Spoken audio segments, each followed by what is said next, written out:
हाय दोस्तों, मैं दिलीप कुमार कुशवाहा। आप लोग देख रहे हैं अपना चैनल D3D। आज हम बात करेंगे, दिल्ली का चुनाव तो बीत गया और उत्तर प्रदेश का भी चुनाव बीत गया। लोग कहते हैं ना, क्या होता है वही होता है जो मंजूर खुदा होता है। तो पॉलिटिक्स में ज़्यादा टैलेंट और ज़्यादा विरोध और ज़्यादा अपने आप को साफ़ सुथरा ईमानदार कहना भी कभी कभी बहुत खतरा पड़ जाता है।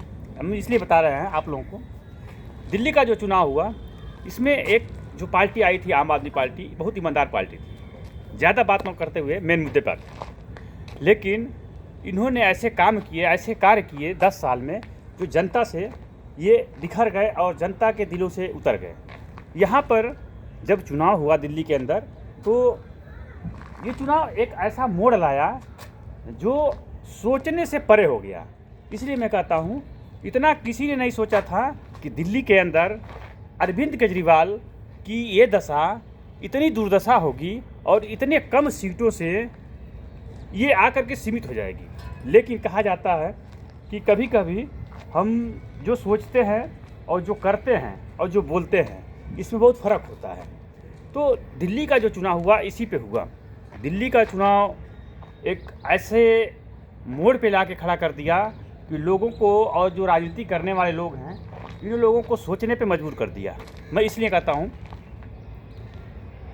68 सीट और 66 सीट जीतने वाली आम आदमी पार्टी, जो एक नई नवेली पार्टी तत्काल में बनी, और तत्काल में एक दिल्ली के अंदर कांग्रेस के मुख्यमंत्री शीला दीक्षित को ऐसे दूध से जैसे मक्खी निकाल के बीक दिया जाता है, उस हिसाब से अरविंद केजरीवाल यानी कि आम आदमी पार्टी ने निकाल करके शीला दीक्षित को ऐसे बिगा कि 70 सीट में एक सीट भी कांग्रेस नहीं जीत पाई। क्या दिल्ली की जनता ने ऐसा एक जोश और जज्बात था कि आम आदमी पार्टी को दिल्ली का यानी राजधानी का मुख्यमंत्री बना दिया। 10 साल इन्होंने काम किया, जो वादे किए उन वादों पर एक भी काम नहीं किया। उसके बावजूद इनको ये लगा कि हम दिल्ली में लॉलीपॉप देते रहेंगे, मुफ्त की रेवड़ी बांटते रहेंगे तो जनता हमारे पे भरोसा करेगी। लेकिन जनता को अब क्या चाहिए? जनता को चाहिए जो हम बोलते हैं उसको करके दिखलाना पड़ेगा ज़मीनी स्तर पर। यहीं से इनको चूक हो गई। दूसरी चूक क्या हो गई अरविंद केजरीवाल की?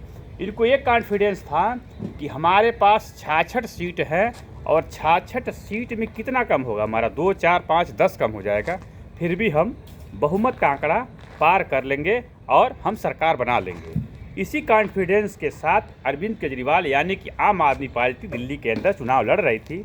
लेकिन अब का बात करते हैं कांग्रेस का। कांग्रेस जब आई तो अगर इन लोगों को जीतना था तो कांग्रेस और आम आदमी पार्टी अगर समीकरण बना करके लड़ी होती तो हार और जीत की तो बात अलग है, लेकिन इतनी बुरी तरह से पराजय नहीं होती। लेकिन बीजेपी की अब बात करते हैं। बीजेपी एक संगठन है, भले लोग नहीं समझते हैं, बीजेपी को लोग पार्टी समझते हैं। बीजेपी पार्टी नहीं है, बीजेपी एक संगठन है। बीजेपी संगठन इसलिए है कि उनमें कौन मुख्यमंत्री बनेगा, कौन प्रधानमंत्री बनेगा, ये डिसाइड वहाँ बैठे संसदीय या विधायक गण के द्वारा किया जाता है, और अन्य पार्टियों में ऐसा नहीं है। तो मैंने देखा बीजेपी के जो समर्थक थे, फॉलोअर्स थे, विधायक थे, सांसद थे, अन्य प्रदेशों से आकर के दिल्ली के अंदर कैंपेन किए और घर घर जाके लोगों को समझाए और बात रखे कि हमारी मोदी जी की जो गारंटी है ये कभी फेल नहीं हो सकती, और मोदी जी जो कहते हैं वो करते हैं। हमने उत्तर प्रदेश के कई ऐसे विधायकों को देखा, जैसे हमने यहाँ जटाशंकर त्रिपाठी जी को देखा जो भूतपूर्व विधायक हैं, उन्होंने भी दिल्ली में आकर कैंपेन किया। और कई ऐसे मध्य प्रदेश के विधायक, कई जगह के ऐसे विधायक थे, सांसद थे, जो आ करके घर घर जा कर के इन लोगों ने लोगों से मिले और लोगों के पास बातें रखी, समझाए। इससे क्या हुआ, लोगों को ये लगा कि बीजेपी वाकई में है, मोदी जी की जो गारंटी है इस पे लोग विश्वास करते हैं। और मोदी जी की गारंटी का विश्वास इसलिए लोग करते हैं कि मोदी जी ने कहा था कि हम राम मंदिर बनवाएंगे, राम मंदिर का काम कराया। मोदी जी का मेन काम था हम 370 धारा हटाएंगे, 370 धारा हटाया। मोदी जी ने कहा था हम ट्रिपल तलाक ख़त्म करेंगे, ट्रिपल तलाक ख़त्म किया। मोदी जी के कार्यकाल में जीएसटी, नोटबंदी, ऐसे बहुत ऐसे फैसले लिए गए जो राजनेता नहीं ले सकते थे, क्योंकि वो सोचते थे कि हम कहीं हार न जाएं। जैसे जीएसटी एक बहुत बड़ा मुद्दा था भारत में कि जीएसटी और नोटबंदी तो मौत के समान था कि कौन ऐसा देश है जो इतना आसान से नोटबंदी करके वो भी 140 करोड़ पॉपुलेशन को संभाल सकता है। तो ये काम मोदी जी ने करके दिखाया।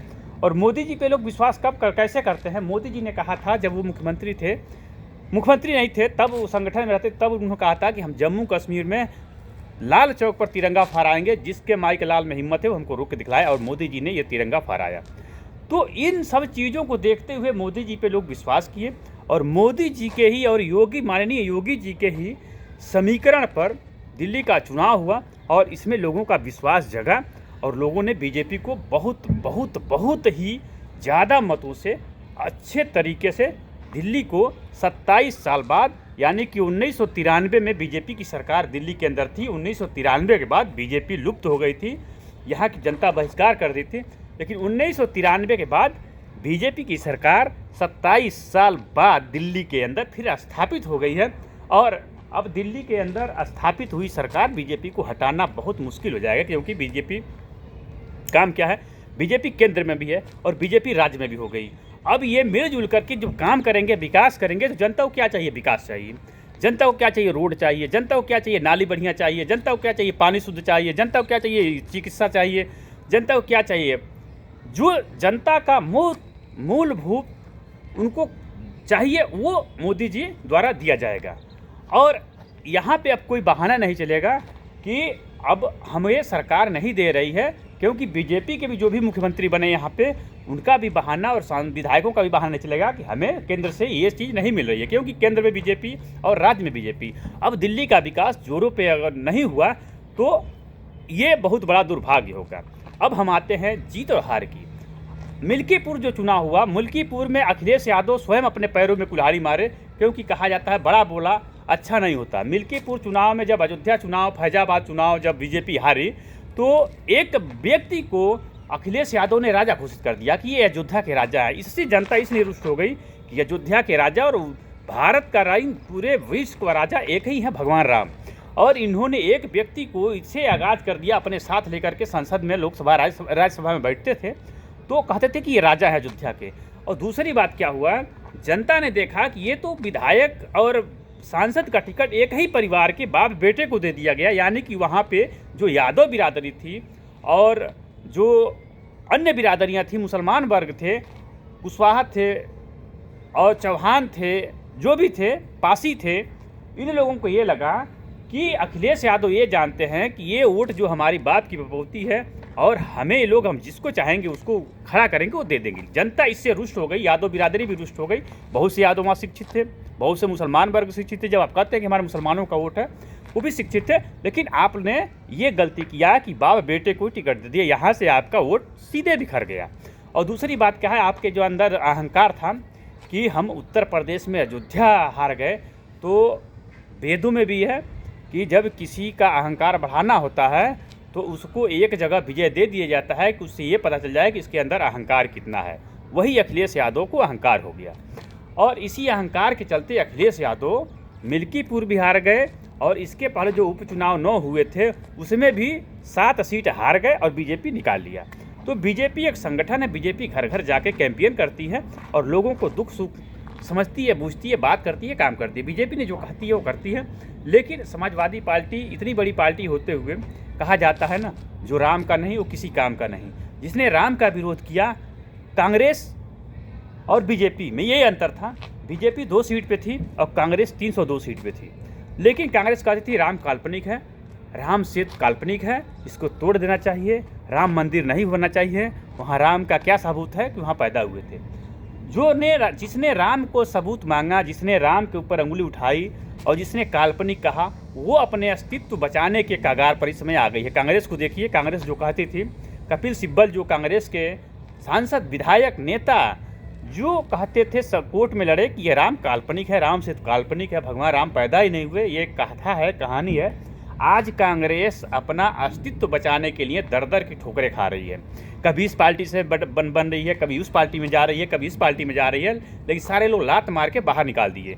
अरविंद केजरीवाल और अखिलेश यादव, ममता बनर्जी 27-28 दल मिलके दलदल बनाए थे और इस दलदल में उत्तर प्रदेश में ये लोग फंस गए और आ करके दिल्ली में फंस गए। और इस दलदल से निकलना इन लोगों को इतना आसान काम नहीं है, क्योंकि जब दिल्ली के अंदर चुनाव हुआ तो दिल्ली के अंदर चुनाव में अगर कांग्रेस, आम आदमी पार्टी, ओवैसी ये सारे मिल के लड़े होते तो हो सकता था कि इसका परिणाम कुछ और होता। लेकिन इन लोगों को क्या है, सबको ये लगा है कि हम प्रधानमंत्री बन जाए, हम मुख्यमंत्री बन जाए, हम आगे बढ़ जाए। इनकी आपसी लड़ाई बीजेपी को रास आई और जनता को रास नहीं आई। इसीलिए दिल्ली का जो चुनाव था, दिल्ली का चुनाव बीजेपी के पक्ष में चला गया। इन लोगों की जो आपसी लड़ाई है, आपसी लड़ाई के चलते अब बीजेपी दिल्ली से अब निकलना बहुत मुश्किल है, क्योंकि ये 20-22 राज्यों में बीजेपी की सरकार हो चुकी है। अब इसके बाद लड़ाई ममता बनर्जी के राज पश्चिम बंगाल में करेगी बीजेपी। और वहाँ से ज्यों पश्चिम बंगाल से ममता बनर्जी ये सोचती हैं कि मैं यहाँ से हारूंगी नहीं, तो जिस दिन वहाँ केंद्रीय फोर्स लग जाएगी चुनाव में और राज्य स्तर की पुलिस हट जाएगी, उस दिन ममता बनर्जी भी वहाँ से हारेगी और बीजेपी अब की बार लड़ाई ममता बनर्जी के राज्य में पश्चिम बंगाल में करेगी। इसी के साथ मैं दिलीप कुमार कुशवाहा, आप देख रहे हैं अपना चैनल D3D। आप लाइक और सब्सक्राइब जरूर करें, जिससे कि हम आप लोगों को नया अपडेट देते रहें। नमस्कार, जय हिंद, जय भारत।